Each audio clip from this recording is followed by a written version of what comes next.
Come on now, let's be honest. We're all guilty of it.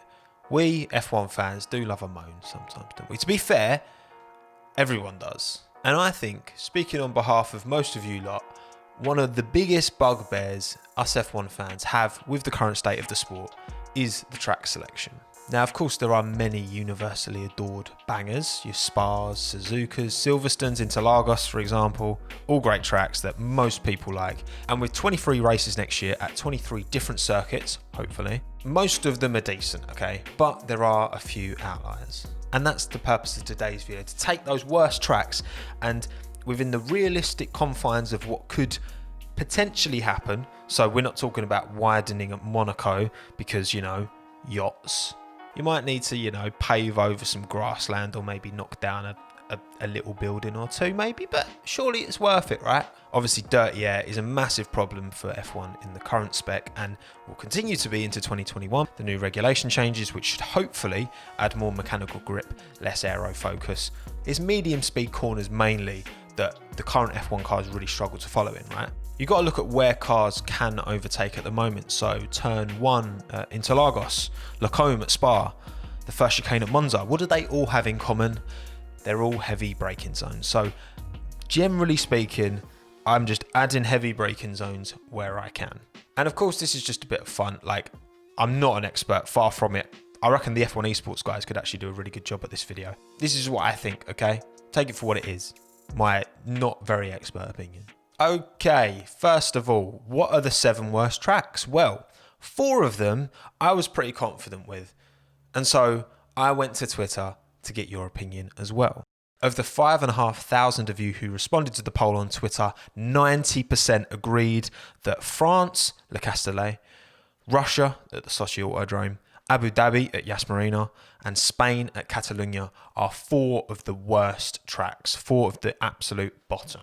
As for the other 3 to make 7, well, they were the ones that were most suggested in the comments of that poll. So let's start with Le Castellet. I probably pronounced that wrong, of course I have. Circuit Paul Ricard in France. Now, this one has the most flexibility because there's loads of space around.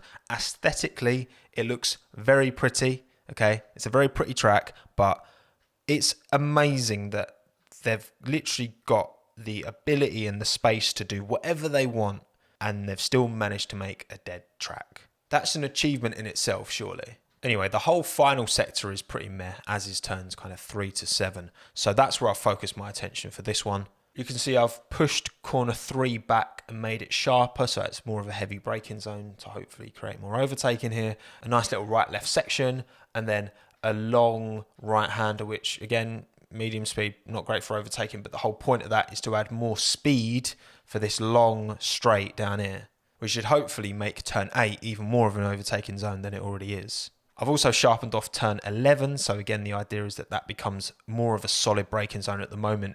There isn't really an overtake opportunity there, but this will create that. This isn't an overtaking thing on the final corner I've added here. This is more just a bit of driver skill kind of final corner in the lap, kind of gone Wall of Champions-esque, because what makes the Wall of Champions so great, if you ask me, is the fact that it's right at the end of the lap. If you bottle it at the end, you're going to lose time, and it pushes the drivers to push hard. Maybe stick a wall on the left-hand side here like there is at the Wall of Champions, just that is on the right-hand side, you know what I mean? And there we have my new version of France. I've, pretty much removed most of the medium speed corners here, which again, hopefully would solve the problem. Next, we have Sochi, of course. Come on, it was always going to be here, wasn't it? I would say this is definitely the worst track on the F1 calendar, pending, of course, Saudi Arabia, soon to be announced, and I'm sure Tilke will do an amazing job with that. It's 90-degree corners galore here, but then it was built on the old Russian Winter Olympics site, so there were restrictions when Tilke built this, of course. Between corners 5 and 8, there is a big ice dome called the Ice Dome Bolshoi. So I can't just draw a bit of track through the middle of that. Instead, I've rounded off turn 8 to make then turn 9 a bit more of an overtaking opportunity. And even more so by adding a little chicane, which again means you have to lose more speed going into that. And that could potentially be, you know, somewhere where someone chucks it up the inside, maybe. Then for the final sector, I've killed off all the dirty 90-degree corners and gone with a much more flowing section. You carry a bit more speed through here. And then for the second to last corner, it's a hard braking zone. Again, having a hard braking zone right at the end of the track as well. You know, you could get some risky lunges up the end towards the end of a race, you know what I mean? And of course, because you're carrying more speed through the final corner, it should make the first corner a better overtaking opportunity. Now for everybody's least favourite season finale. Yes, it's Abu Dhabi. Look, it's a beautiful track, it's a beautiful venue, it's very dramatic and interesting and nice to look at, but the track design is not great. And from overhead, it looks a bit like a submachine gun, which is pretty cool, but then the actual track itself is wank, so not so cool. The first change is the most obvious change because nothing needs to be done. The strip of tarmac is literally there anyway. Remove the turn 5-6 chicane, please. Please remove it. You're destroying a fantastic hard braking opportunity. They literally already have the track there. So all they need to do is just cone it off. Okay. Actually, I remember seeing someone on Twitter say that the drivers should just drive straight at that part and just keep going straight. And eventually the FIA will just give in and just cone it off, you know. That's an easy one. But the less easy one is to address the car park that is the final sector because there's the big hotel. Well, the hotel and the marina, of course, like Monaco, similar Monaco problems. There's not much flexibility here, but I do think I've found a way of improving it and adding another overtaking opportunity because we know Sector 3, generally, there is no overtaking in Sector 3. If we round off turn 14, that you can carry more speed and then take what is currently turn 17, but you get rid of a couple of corners before that, you just build more speed and then it's a hard braking zone into a right and then the track finishes as is because there's nothing you can do to the rest of it. But I think this works, okay? I think this works. I ain't got the money to do it, but I'm very confident that the people who host the Abu Dhabi Grand Prix, they've got a bit of cash. They could do this. If you're watching, do it. Please, just hit me up. I'll help you, okay? And now, Spain. Circuit de Catalunya is a historic track, not touched by Tilke. The main problem, really, is the F1 tests there. I feel like that is the biggest issue. It wouldn't be as bad as it is. The problem is, as well, though, there are a lot of medium speed corners, which is the worst thing for an F1 car. First of all, I've done exactly what I did with Abu Dhabi, which is literally utilise a piece of tarmac that is already there. You don't have to do anything. It's free. Get rid of that chicane. Just curve it off, and then people can carry more speed into turn 1. Happy days. Now, I looked around at a few different places where I could have made an alteration. I was initially thinking kind of turns, like turn 4.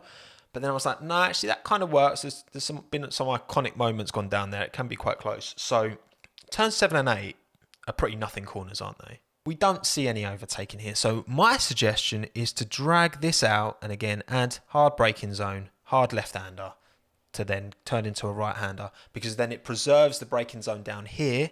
It just works, surely. I think every track should try and have 3 clear overtaking zones if possible. So that's what I've tried to apply to these. But now for the final 3 tracks. First of all, we have a track that I don't agree with because I love it. I get why people don't, but I still think you're wrong. It is, of course, Monaco. Okay, it offers the best practice sessions, the best quali session.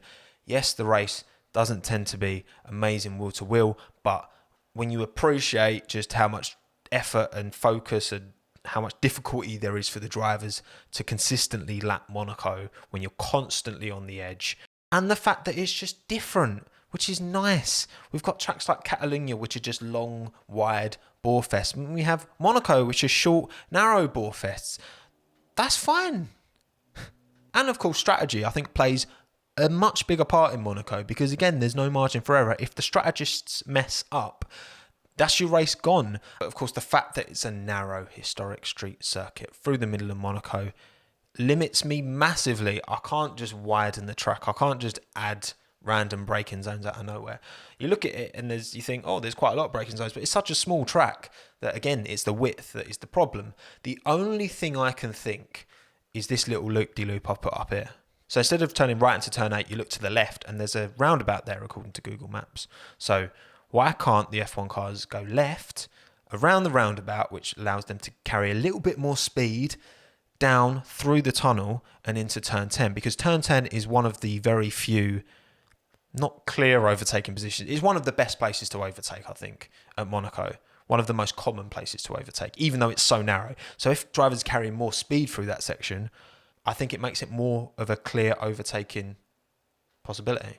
Honestly though, other than that, there's nothing more I can do, sorry. But I'm not sorry actually, because I love it. Track number 6, we have Singapore. Now, of the 3 additional ones, I'd get this one. But also I've been to Singapore. I've not actually been for the race. I went to the pits were just empty, so I was just walking around the pits, which was pretty cool. I love Singapore, again, for the same reasons as Abu Dhabi. It's got the bright lights. I think the racing is better than Abu Dhabi for sure at Singapore, but I get it's not the most exhilarating race, right? Turn 10 is just a bit of a nothing corner now, so bun that off and bring back the Singapore sling, please. And as for an overtaking opportunity, because of course turn 10 won't be an overtaking opportunity anymore, I will make the final corner a banging little overtaking opportunity.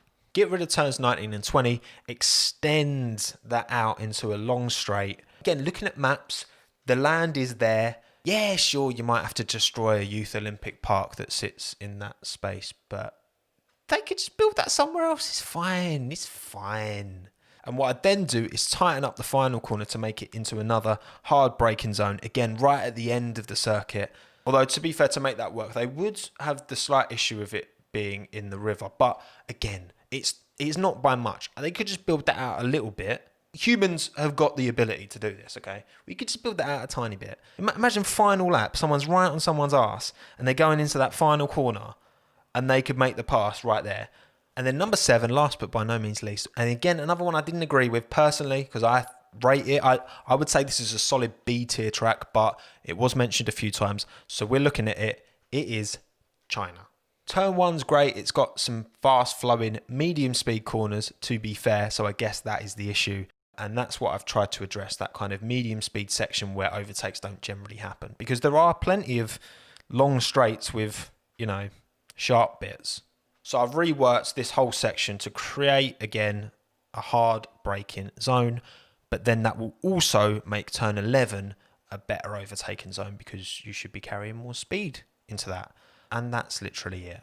And again, because this is a purpose-built racing track, there is already some of this tarmac in place. Not all of it, but some of it. So they could definitely make this a thing, for sure. So there we go. All 7 done. On screen now, in their original form, in their kind of mid-transformation.